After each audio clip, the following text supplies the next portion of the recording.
जय संविधान, जय भीम, महात्मा गांधी की जय, गुट से मुर्दाबाद। आज बाबा साहब का निर्वाण दिवस है, इसलिए उन्हें अपने श्रद्धा सुमन अर्पित करता हूं। और इसके साथ साथ जो प्रश्न मेरे दिमाग में बहुत ज्यादा उठ रहा है, देखिए ये बात तो समझ में आती है कि भारतीय जनता पार्टी और उसके भक्त आरोप लगाते हैं, नैरेटिव को चेंज करने का प्रयास करते हैं, लोगों की छवि का खराब करने का प्रयास करते हैं। आईटी का बीजेपी सेल वो ये करता है और सोशल मीडिया के माध्यम से भारतीय जनता पार्टी के भक्तगण ये करते रहते हैं। ये बात तो समझ में आती है, लेकिन ये बात मुझे समझ में नहीं आती जो संवैधानिक पद पे बैठे हुए लोग हैं और जो सर्वोच्च पद पे बैठे हुए हैं।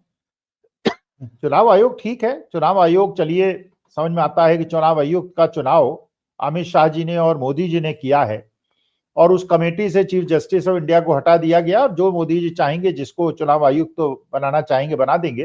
तो संवैधानिक पद होने के बावजूद अगर वो अपने कर्तव्यों का निर्वहन नहीं करते तो एक मुद्दा है, लेकिन असली बड़ा मुद्दा यह है कि देश के महामहिम, देश के प्रथम नागरिक और देश के द्वितीय नागरिक, जिनका हम हृदय से सम्मान करते हैं और भारत को जो प्रतिनिधित्व करते हैं, अगर वो ऐसा काम करने लगे तो हम भारतवासियों के दिल पे क्या बीतेगी, इसकी कल्पना आप कर सकते हैं।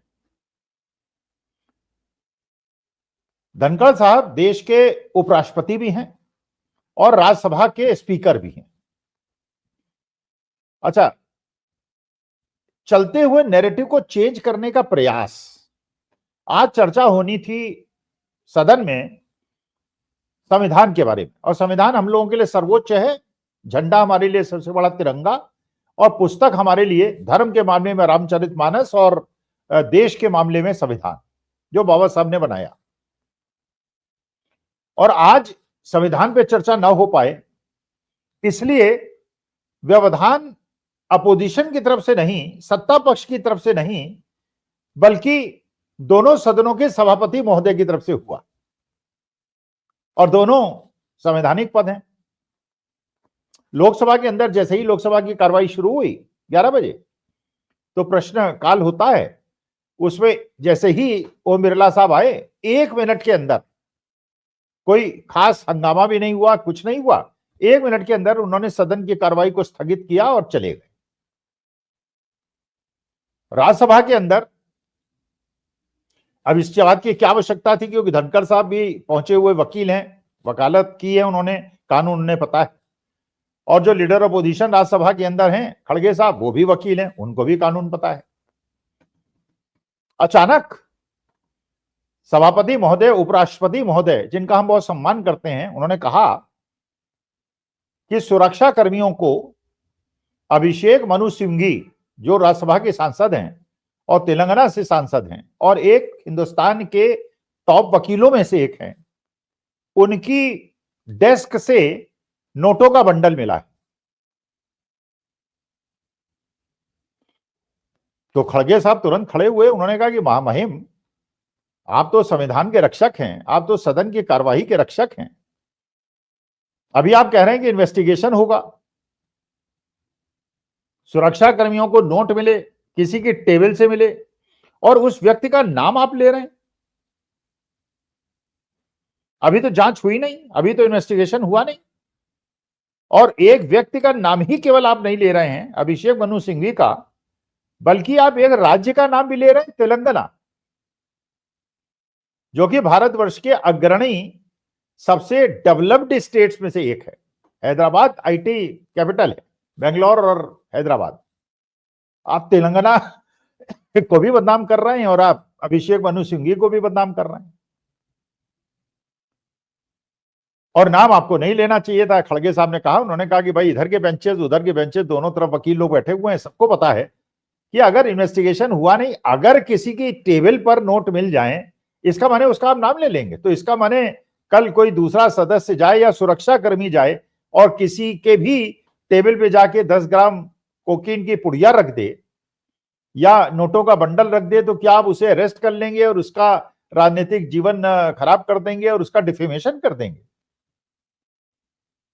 अरे जांच हो जाए, पता तो चले, क्योंकि अगर सीसीटीवी लगे हुए हैं सदन के अंदर तो पता चल जाएगा कि नोट कौन लेके आया, कैसे लेके आया, किसने रखे, क्यों रखे, उसकी मकसद क्या थे, कितने बजे रखे, कितने बजे हटे। क्योंकि अभिषेक मनु सिंघवी एक पहुंचे हुए वकील हैं, उनको पता है कि पहली बात तो यह है कि उन्हें संसद में पैसा लाने की, कैश लाने की, बंडल लाने की आवश्यकता क्या है। ना उन्हें किसी को देना था, ना किसी से लेके। अच्छा, इतने भी समझदार हैं कि नोटों का बंडल ला के उनको संसद के अंदर आने की क्या जरूरत है। अपने चैम्बर में रख देते, अपने घर में रख देते, बैंक में रख देते, कहीं रख देते। तो इस प्रकार की बचकाना हरकत अभिषेक मनु सिंघवी करेंगे। अच्छा, अभिषेक मनु सिंघवी ने भी अपनी सफाई दी। उन्होंने कहा भाई मैं तो केवल 3 मिनट के लिए सदन में आया था, मैंने तो अवधेश प्रसाद जी के साथ लंच किया और लंच करने के बाद 3 मिनट के लिए मैं संसद में आया, उसके बाद मैं चला गया। फिर उन्होंने मजाक में यह भी कहा कि अगर वहां पे कोई ऐसी डेस्क बनी हो संसद के अंदर जिसके अंदर सदस्य जो है अपना ताला चाबी लगाए, तब तो बात समझ में आती है कि नोट उसके अंदर मिले।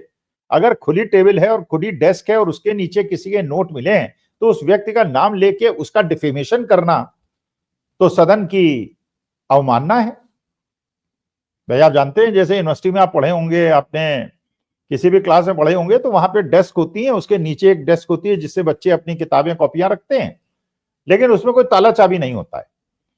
तो अगर एक शैतान बच्चा किसी शरीफ बच्चे की डेस्क के नीचे जाके नोटों का बंडल रख दे या कोकीन रख दे, और ये भी चेक ना हो कि कौन लाया था, किसने रखा, किस समय रखा और क्यों रखा, और उसके बजाय उस आदमी जिसके डेस्क के नीचे वो कोकीन या नोटों का बंडल मिलता है उसको आप जेल भेज दें, तो ये तो कानून व्यवस्था के साथ न केवल अन्याय होगा, बल्कि ये तो अवमानना का केस बनता है। और धनखड़ साहब भी बड़े वकील हैं और अभिषेक मनु सिंघवी भी बड़े वकील हैं।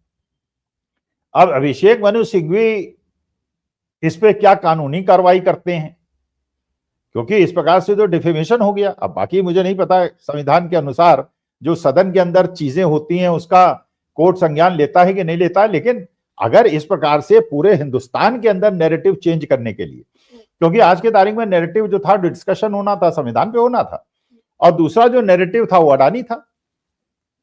तो अडानी से चर्चा को विषयांतर करना, कल वो सुधांशु त्रिवेदी जी ने राज्यसभा में किया था और निशिकांत दुबे ने लोकसभा के अंदर किया था, वो चालू हो गए। जॉर्ज सोरोस का नाम ले लिया, कांग्रेस का नाम ले लिया, राहुल गांधी को देशद्रोही बता दिया। भाई अगर राहुल गांधी देशद्रोही हैं, कांग्रेस देशद्रोही है, तो मुकदमा चलाओ, उन्हें जेल के अंदर भेजो। लेकिन इस प्रकार से अनर्गल आरोप केवल इसलिए लगाना कि डिस्कशन अडानी पे ना हो, उस गौतम अडानी पे जिसपे यूएसए कोर्ट ने सम्मन इशू कर दिया है। और अगर इस चीज में भारतीय जनता पार्टी के कार्यकर्ता या उनका आईटी सेल सक्रिय होता तो मुझे शायद उतना अफसोस ना होता।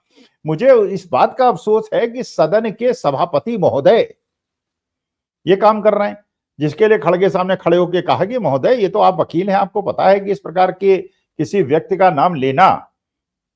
और अभिषेक, अच्छा दूसरी बात यह है कि नोट लेके आदमी वहां आएगा क्यों? अच्छा लेके आएगा तो अभिषेक मनु सिंघवी जैसा मजा हुआ व्यक्ति उन नोट को वहां छोड़ के 3 मिनट के बाद क्यों चला जाएगा? भाई हम लोग भी अगर होता है तो नोट, भाई अगर 1500 का नोट हो तो चलिए केयरलेसली रख लेते हैं, लेकिन अगर बड़ा अमाउंट है तो उसको बड़ा केयरफुली कह ले। तो अभिषेक मनु सिंघवी जैसे पहुंचे हुए सांसद से ये बचपना एक्सपेक्ट अगर सभापति महोदय करते हैं कि नोटों का बंडल लाएगा, 3 मिनट के लिए आएगा, छोड़ के इसलिए चला जाएगा कि उसको बदनाम किया जाए और पूरी कांग्रेस पार्टी को बदनाम किया जाए, तो ये तो बचकाना हरकत है और ये नहीं करनी चाहिए थी। ये जब कहा खड़गे साहब ने तो उसके बाद सभापति महोदय ने कहा कि नहीं मेरी ऐसी कोई मंशा नहीं थी, मैं बहुत ज्यादा उत्तेजित हो गया, मुझे गुस्सा आ गया इसलिए मैंने बोल दिया। अरे गुस्सा आए या उत्तेजित हूं, लेकिन जो संसदीय परंपरा है और जो कानूनी परंपरा है और किसी के व्यक्तिगत चरित्र का हनन करना जिसको बाद में रिकवर नहीं किया जा सकता, या इसी प्रकार की ये कार्यवाही है जैसे छत्तीसगढ़ में आपने भूपेश बघेल के खिलाफ की, आपने राजस्थान में गहलोत साहब के खिलाफ की, कि भैया इस समय सारे यूट्यूब चैनल्स को और गोदी मीडिया को इस डिस्कशन की तरफ ले चलो, अडानी से मुद्दा हट जाए। अडानी का नाम लेना तो लोकसभा राज्यसभा के अंदर ऐसा पाप हो गया है, उसे सदन की कार्यवाही से बाहर कर दिया जाता है। तो मेरे ख्याल से जो आज सभापति महोदय ने राज्यसभा में किया है, उसको खुद उन्हें कह देना चाहिए इसको सदन की कार्रवाई से बाहर कर दिया जाए। क्योंकि मेरे हिसाब से, कानूनविद नहीं हूं, मुझे कानून का बहुत ज्यादा ज्ञान नहीं है, लेकिन मेरे हिसाब से ये एक किसी व्यक्ति के अवमानना का प्रश्न है, विशेषाधिकार का मसला है। और इस पे मेरे ख्याल से इस प्रकार से किसी व्यक्ति और किसी स्टेट, एक ऐसा तेलंगाना स्टेट जो भारत का अग्रणी राज्य है, और केवल क्या तेलंगाना की केवल यह गलती है कि वो साउथ इंडिया का पार्ट है, मैंने नॉर्थ इंडिया के स्टेट्स के लिए अलग प्रकार का आपका व्यवहार होगा, और साउथ इंडिया स्टेट जो बीजेपी को नहीं जिताते उसके लिए कोई अलग प्रकार का व्यवहार होगा।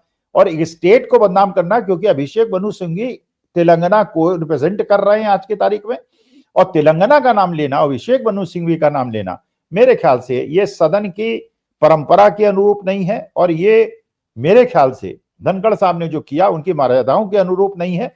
और इस पे उन्हें खेद प्रकट करना चाहिए, उन्हें माफी मांगनी चाहिए, वरना मेरे ख्याल से सदन को इस मामले में, और मोदी जी को इस मामले में, और लीडर ऑपोजिशन को इस मामले में सख्त कार्रवाई करके उन्हें पद से मुक्त कर देना चाहिए। नमस्कार, धन्यवाद और प्रणाम।